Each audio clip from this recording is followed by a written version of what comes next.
and welcome to the second episode of the Archipelagic Audio Club. I'm Sofia and I'm more than delighted to have with us here today one of the most seasoned museum docents we know, as well as a vibrant storyteller, a batik and arts advocate, and a very recognizable invited guest to speak at events such as the Singapore Heritage Fest and the Singapore Writers Festival as well. The one and only Hafiz Rashid. Yay! Thank you, Sophia, for having me. And hello, everyone. It's good to be here. Yes, thank you, Hafiz, for joining us today and for participating in our audio club. It's my pleasure. But you've been so busy, right, recently. Could you tell us more about some of your recent storytelling commitments and what we can look forward to from you in the next couple of months? Oh, wow. Yes, I've been very busy. I've been doing quite a number of storytelling events. One of the highlights, I think, so far was an event that I did at Tony's place called Pasrian. That's the name of the event, where we do an homage to the rice goddess within Indonesian cultures or Nusantara cultures itself, where there were dance performances in homage to Dewi Sri, and I did stories telling about these rice goddesses across different islands of Indonesia. One from one from Sulawesi, one from Java, and one from Bali. Also, with this exhibition called Cerita Batik or Batik Stories itself, where I'll be looking at folktales in dialogue. So it's called When Stories Speak, a dialogue of folktales, where if we imagine folktales as sentient beings or their own entities, what would they speak to one another? So looking at similar motifs across different folktales, with the anchor being here in Southeast Asia, maritime Southeast Asia, but comparing it with Western or African or folklore from other parts of the world itself. So it's like really a folktale dialogue. There's also Singapore Writers Fest, which I'll be involved with, telling stories for kids, specifically on the Malay version of the Ramayana, Hikayat Sri Rama. And also upcoming collaboration with Storyfest and Singapore Art Museum. But unfortunately, the tickets are all sold out for that one. Wow, there's a lot to look forward to. We're very excited for you and excited to have you here with us on our podcast as well. Perhaps before we start our podcast proper, I could briefly introduce or recap for our listeners what the Archipelagic Audio Club is about. The AAC is a new podcast series by the Motley Kolektif. Through the podcast, we hope to discuss and apply some of the theories of the Caribbean philosopher Édouard Glissant, in particular archipelagic thinking, onto different forms of literary production that explore our own archipelago of the Nusantara region and beyond. With Hafiz here today, we hope to explore ideas of relationality across the islands and regions of Nusantara, which then challenge and expand our experiences and expectations of what we think is a part of our identity, our history, or even our sense of place and story in the region. Maybe we can start with a question for our guests first. Hafiz, all right, why do you think archipelagic concepts emphasizing fluidity, mobility, and fragmentary experiences might be not just relevant, but also generative for stories from Nusantara? In Malay, there's a proverb called Alam terbentang menjadi guru, which means the world, literally it means the world is laid out to be your teacher, or the world that, as we know it, the natural world is really your source of inspiration, your source of lessons. And I would say that mankind or human society does mirror the environment that we live in.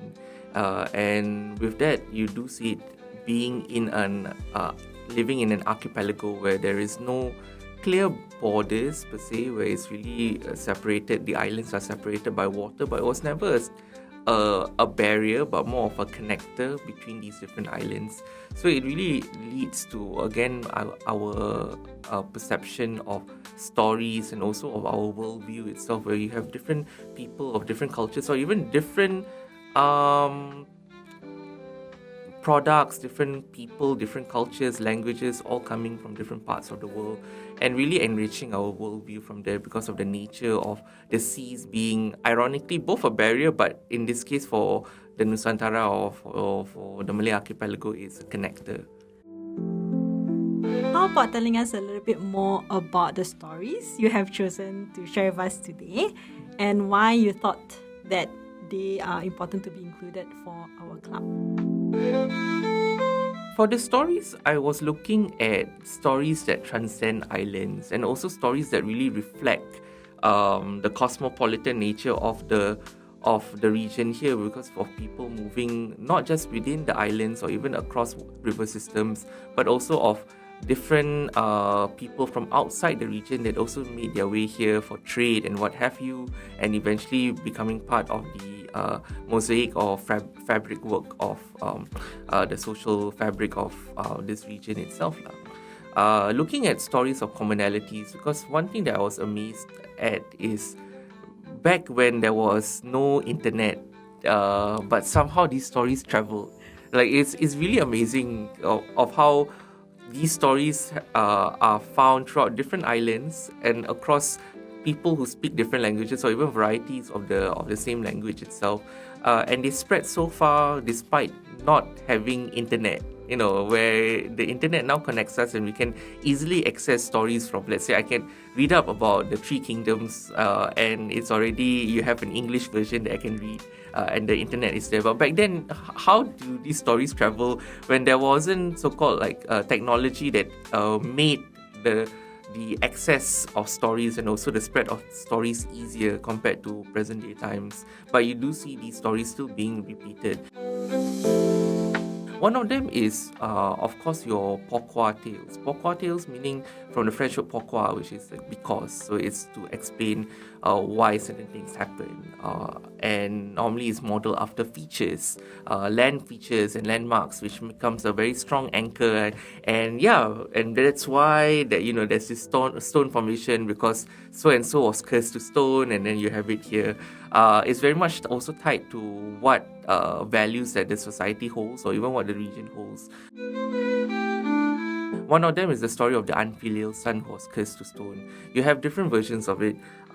In Brunei, you have Nakoda Manis, because there's a rock formation, I think, in the Brunei River that looks as though it's like a part of a shipwreck itself, a stone formation that looks like a shipwreck. In West Sumatra, among the Minangkabaus, you have Malin Kundang, and in the Malay Peninsula, you have Sitanggang, where you have basically the story of a family that wasn't well off, a single mother raising her son, and her son promised that once he grow up, he will find fortune and make their lives both easier. So, as with the nature of people back then, where people traveled to seek better a better future or better living, so he left his home village behind, and as fate would have it, he married with a rich merchant's daughter, and he made a standing for himself. He became a well-to-do man, and as he was sailing, and then he actually returned back to his village, not by on purpose, but more by chance, and he realized that, hey, this is the village that I used to grow up with, and news of his arrival spread to the village that, hey, that's that poor boy that has now become a successful, well-to-do man. And of course, his mother was very happy to know that her son had made it in life, and also she had not seen him for so long, and so she was excited to meet him.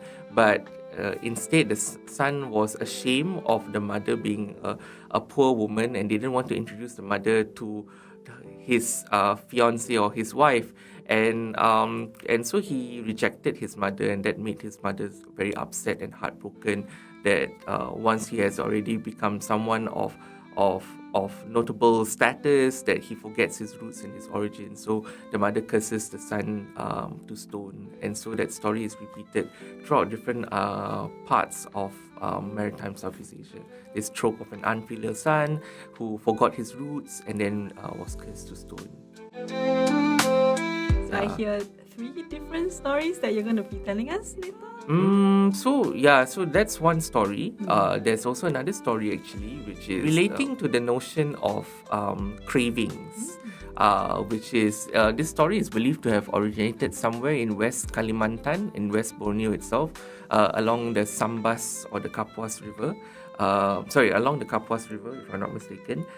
So it's a story about this mother who was craving for fish eggs, specifically the roe of a mud skipper.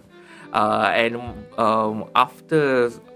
a long time of craving it, she finally managed to catch the mud skipper that was pregnant with the fish roe, and she was very excited, and she prepared it, and she told her children, like, I'm going to run some errands. These are a fish roe that I prepared.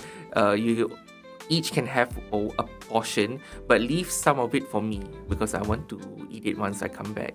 But when the children ate it, they liked it so much, and the younger brother especially wanted more, but the sister said no, the last portion is for our mom. But the brother was crying badly and really wanted to have the fish roe, so she took pity and gave the last portion of the fish roe to the younger brother. And when the mother came back, she was looking for the fish roe. Where is it? And the sister said, like, the eldest daughter said, like, unfortunately, the youngest son the younger brother was crying so badly, and she didn't know how to quieten him down and calm him down, and she took pity on him, so she gave up the last portion of the fish roe, and that made the mother very upset, so she killed herself in a man-eating cave. Yeah, it's not children friendly, but it is considered a folk tale which has now become part of children's literature. But it is originally not children friendly, where she killed herself for not being able to eat the fish roe. And that is tied to the notions of kempunan and also of this notion of sharing itself, where kempunan, especially among the ethnic groups that live in the interior, in the Kapuas River, they believe that kempunan is a form of spiritual affliction or attack due to an incomplete action, often tied to food and water, where you need to complete the action. So let's say you guys are having a meal, then I walk past and happen to see, and so I've seen the food, so I need to complete the action by eating it. Although you may not have the craving, but you've seen the food, so you need to complete the action by consuming it. And if you don't have enough to share, so one way to offset it is to say jemput makan, to invite the person to eat. So in that way, you offset that the exposure that he or she might be exposed to kempunan later on. So kempunan oftentimes is realized in the form of accidents or animal attacks or snake bites. And even if you are full and you don't want to eat, you cannot eat anymore, but you know that people have offered you, then one of the things to offset kempunan is to use your tip of your fingers to touch the edge of the plate and then put it to your mouth. And then that symbolizes that, you have spiritually or symbolically consumed or partake in the food, and so you'll be released from kempunan itself. And it really informs etiquette in this region, especially for Malay etiquette as well, where you have instead of like bon appetit, we'll say jemput makan to invite you to eat, but also there's this notion of sharing itself, that you cannot buy or produce or make enough just for yourself. If you know that you are expecting people to come, then you need to make sure that you prepare enough for everyone, otherwise they will be subjected to kempunan. And my mom is very particular about it, that if I go outside, if I buy food, then it's either you quickly finish it so that your brothers don't see, or if not, you buy enough for everyone, or else it will be kempunan. Or if not, even if I really don't like the food, my mom will insist, just have a bit, or else later kempunan. Yeah, it reflects shared belief systems within this region over here, that a story that originated from Borneo became so popular that it also spread to other Malay-speaking areas as well. So it's really the notion of how stories spread. Even on that note itself, ghost stories, the Pontianak is one example. You She is recognized in almost how many countries? Indonesia, Malaysia, Brunei, Singapore, probably Philippines as well. I mean, they have the Tiana, which is the child version of it, which is the spirit of an unbaptized newborn that died. So then, because the spirit is not baptized, so hence it's left in a state of limbo, of unrest, and then becomes this entity or this ghost or this ghoul that is often found in the middle of deep forests and would be making the sound of a baby. So the traveler will then be led astray if they took pity of the baby and take it. For us, it's the mother, which is the Pontianak, instead, a woman who died in childbirth and then became, a vengeful spirit. And oftentimes there are different origin stories of the Pontianak. One is that died in childbirth, and because she didn't get to taste motherhood, so she has this vengeance or this jealousy against any expectant mother, and hence they attack pregnant women.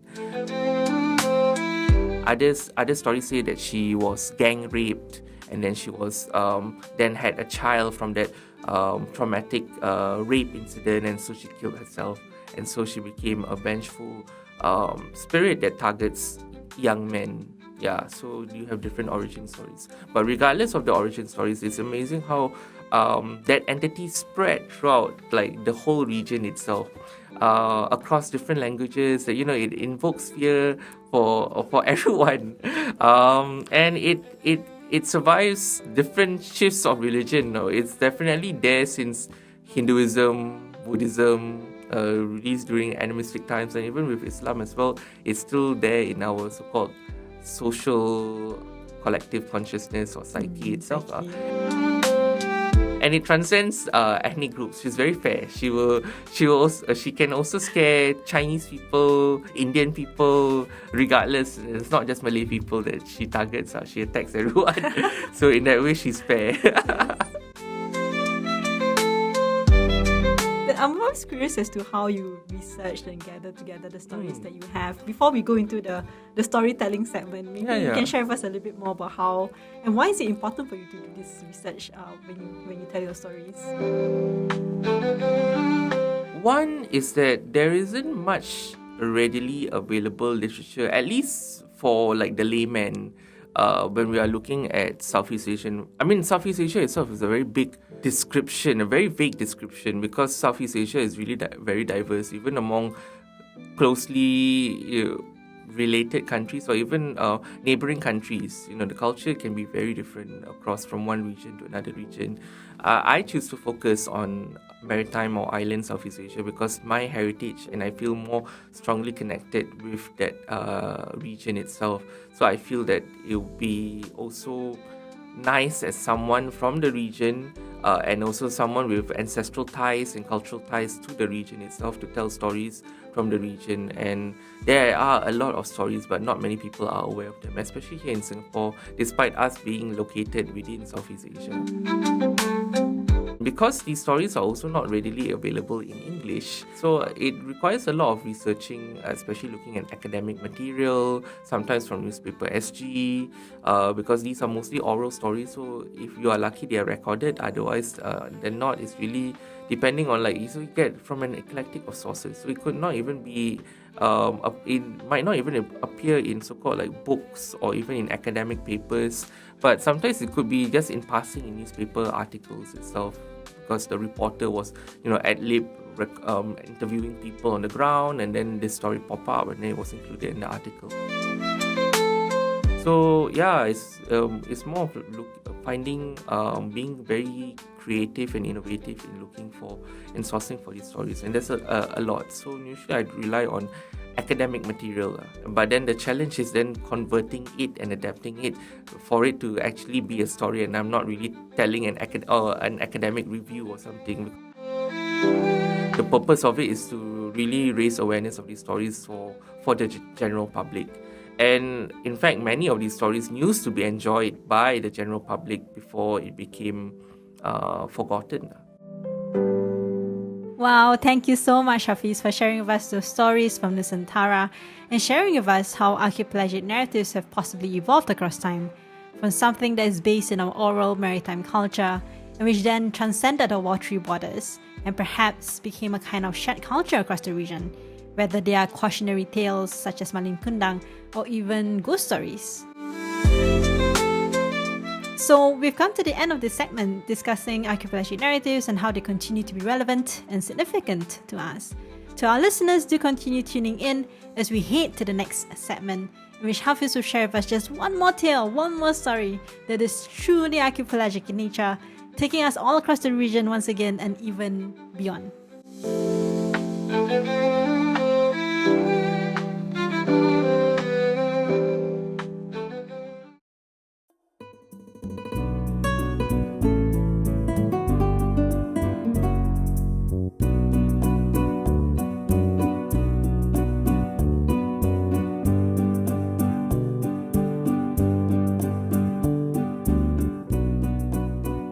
Right, we'll now move on to the storytelling segment. Hafiz, could you tell us more about the archipelagic story you've prepared for our listeners today? So today I'll be sharing an interesting story which is called Syair Senior Costa. It's an interesting, by the title itself, because of all titles, suddenly you have like a Portuguese, Spanish name like Syair Senior Costa. So Syair means poem, literally it means poem or poetry, but oftentimes in Malay, Syairs is also a narrative, a story itself. So it's done or narrated in prose. I think it also helps in memorization and also in terms of listening as well to the audience. It's much more better received when it's done in poetry form, with the rhythm and what have you. There are many versions of the story. So one of the versions is that, or more or less, I guess the version that I'm going for, or it will be a mixture of different versions. So a long time ago, there was a Portuguese merchant who was sailing about with his spirit of adventure. He just came from Malacca and he was off to look for another port.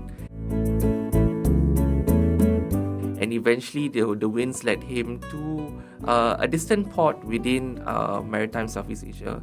It did not specify which country it was, but it was just a distant port within the region itself. And when he touched down on the port, he went about to look at the new environment and to explore the sights and sound of a new city. And he went from market to the different quarters until he finally reached the Chinatown's quarter, so the Chinese quarter itself. And there he passed by a huge mansion, and at that mansion there was an open window, and from the open window he saw a very beautiful woman. So it was really love at first sight when he saw that beautiful woman, and that beautiful woman was also staring out of the window, and then saw this man looking at her. She blushed and then she retreated inside. And from that first encounter, he couldn't think of anything else except for that woman.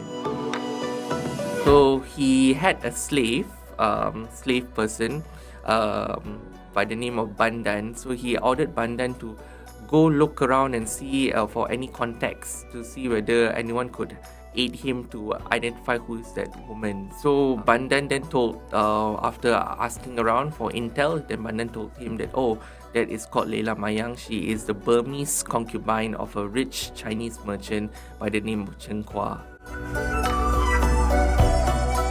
And now that he knew the name, he tried to woo her. So he stopped in front of her house and waited for her to come out. And so when she came out with her ladies in waiting, he followed her and up to the marketplace and tried to woo her and introduce himself as Senior Costa. But Leila Mayang said that unfortunately I'm already a woman that's taken by a Chinese merchant, so I'm not free to pursue a new relationship with another man because I'm already tied with another person. Although deep in her heart, she actually has feelings for Senior Costa as well. And so after that meeting, she quickly went back home. And that left Senior Costa even more determined to get her. And Bandan, his slave person, after receiving intel, told him did you know there's actually a witch doctor in town? Maybe you can get the help of a witch doctor to help. And so Bandan, the slave, led Senior Costa to see the witch doctor, which was a Balinese medicine woman. So the Balinese medicine woman asked Senior Costa, what is it that you require? What is it that you want? What services do you want? Then he told about how he fell in love with Leila Mayang, the Burmese concubine of a Chinese merchant. And then he would be willing to pay anything. And he told Nilam Prabhu, the Balinese medicine woman, that I'm a merchant, I have lots of interesting and precious goods. So some of them are these precious jewels. So when she saw the precious jewels, like, all right, the deal is set. I can help you win the heart of Leila Mayang. So she took out her love potion, she sprinkled it over a garland of flowers, and then she went over to the house of Leila Mayang, saying that, that she has some flowers to sell, and then like, these are some flowers that I have with me, they smell very nice, how about you take a whiff of them. So once she took a whiff of him, and then she got under the influence of the love potion, and now she's madly in love with Senior Costa. Luckily for Senior Costa, Cheng Kua, the Chinese merchant, was organizing a big festival. So he invited everyone in the town for this festival, including Senior Costa. So he was invited over, and that's when he laid eyes on Leila Mayang again, and they plotted for their escape.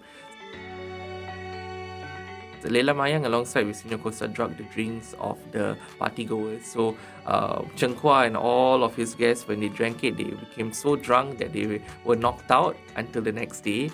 And by the time when he woke up, he saw that his valuables were all gone, and more importantly, Leila Mayang was missing. Because Leila Mayang and Senior Costa did a heist, take all the valuables. It's like an Ocean's 11 kind of thing, and then quickly fled to the port and then set sail. And that made Cheng Kua very furious. So depending on the story, is either he went to seek the aid of the local sultan of the port, or he went to the traditional rivals of the Portuguese in Southeast Asia, which were the Dutch. And these, either the sultan or the Dutch factory, gave him capital for him to get an armada of ships to chase after Senior Costa. And so Cheng Kua was hot on their tail, and there was a naval skirmish at sea. And this is when the versions of the story differ. So there are happy ending and sad ending. Which one you want? Which one you want to hear first? The sad ending first? Sad ending first? Alright. Sad endings also, there are different versions.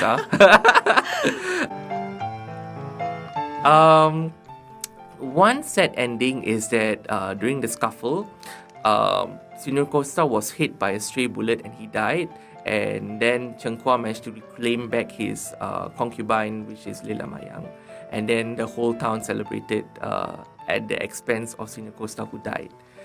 The second ending, which is more tragic, is that Senior Costa was hit by a bullet from Cheng Kua. He died.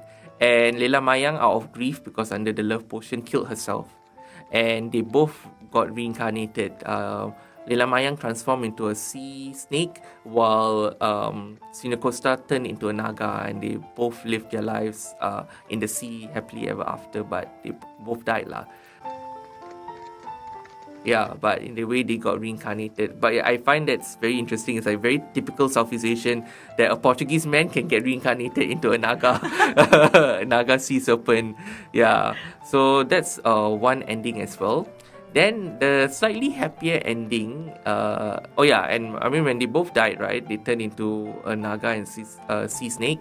And unfortunately for Cheng Kua, the merchant, he in a way lost what he came for, which is to retrieve Leila Mayang, and he became bankrupt lah because of getting the loan from either the Sultan or the Dutch factory, but then didn't manage to retrieve back his valuables to offset the loss of the loan itself.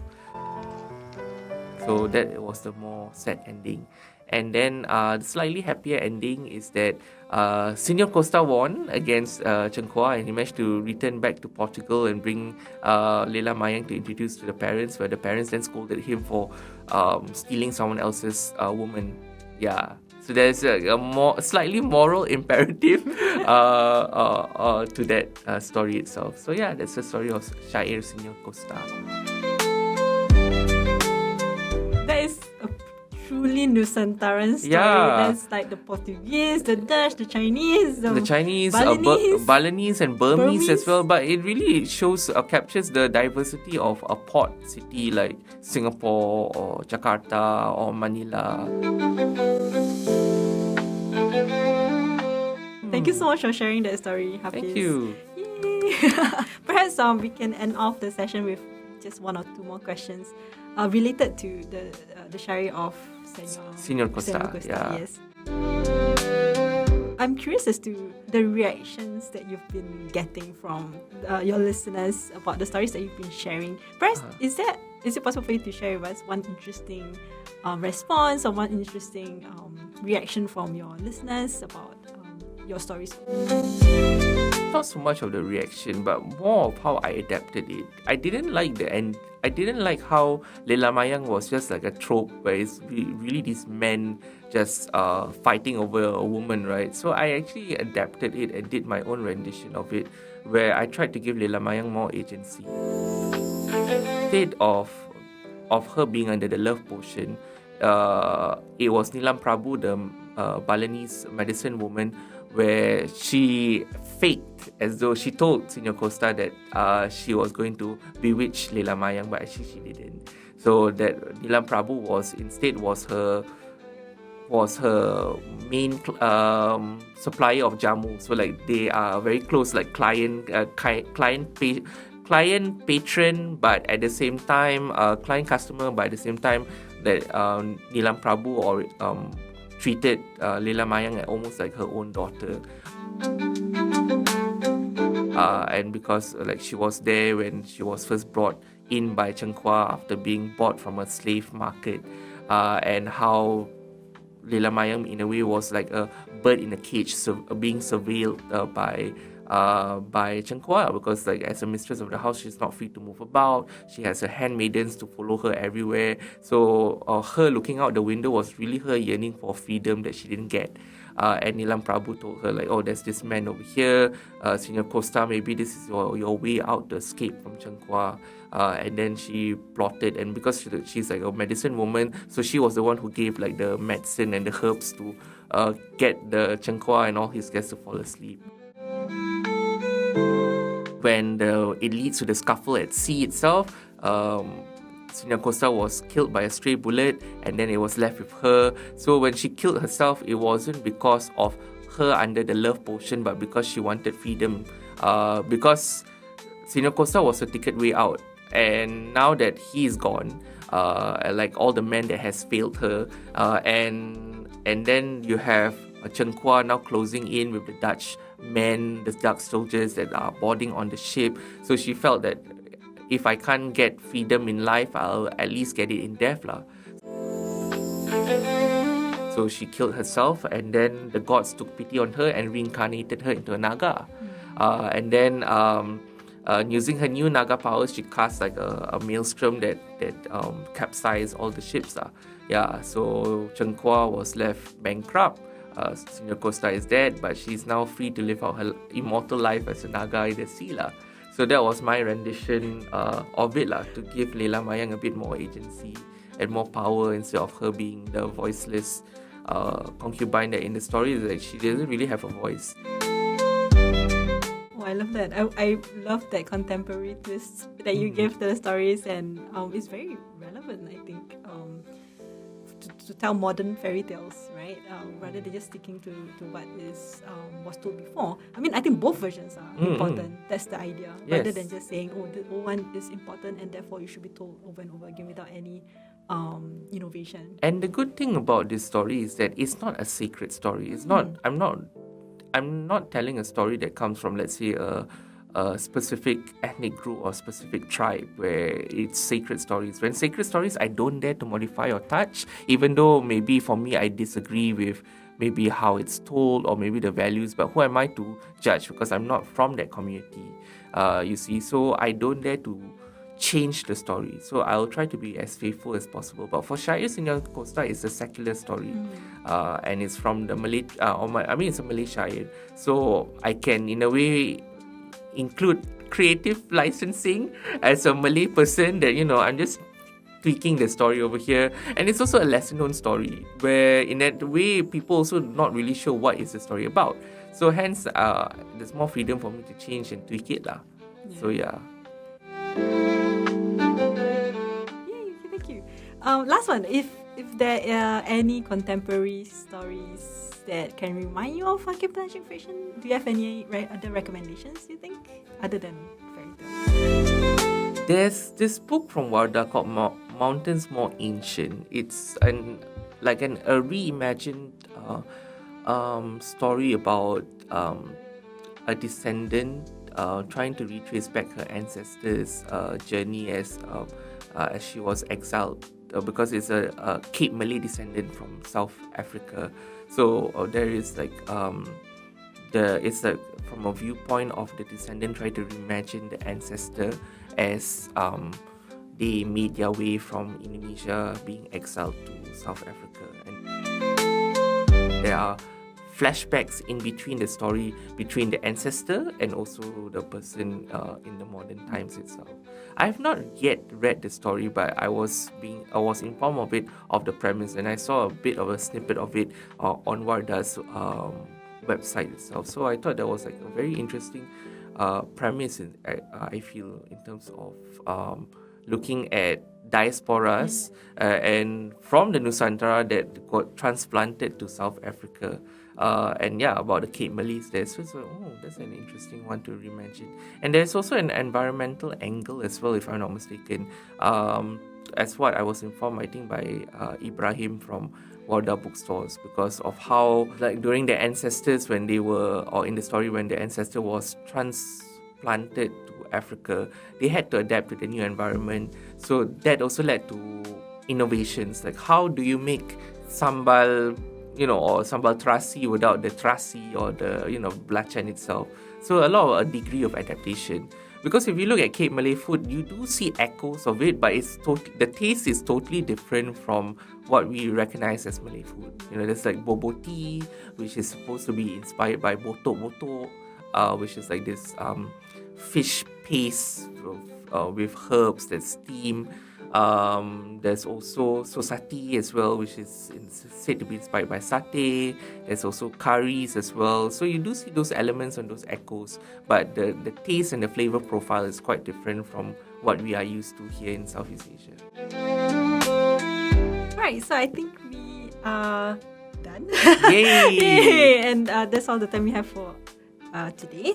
Thank you again, Hafiz, for sharing with us your stories and for being our honored guest to our podcast.